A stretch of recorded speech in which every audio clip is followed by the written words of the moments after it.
Nature can't be changed, but man can use this nature for the purpose of correcting the world.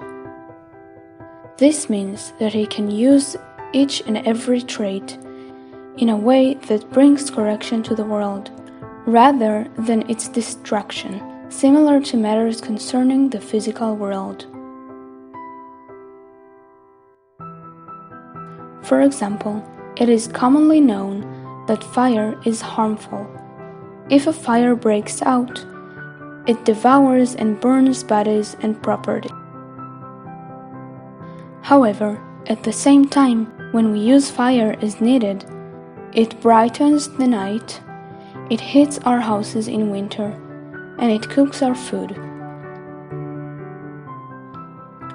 So we can see that even with the most harmful thing, if used for correction, can result in the world enjoying fire rather than fleeing it.